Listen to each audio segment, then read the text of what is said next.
there was an instruction from the President. I was there, Bongo and Leonardo was also there.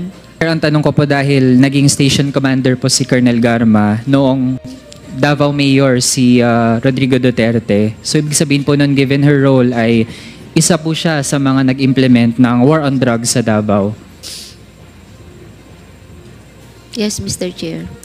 Meron talagang reward system, ano yung mga amounts, ranging from yung small time pala na mga kahit inosente, 20K yung presyo or mga financiers, yun yung level 4, 1 million yung reward kapag napatay sila.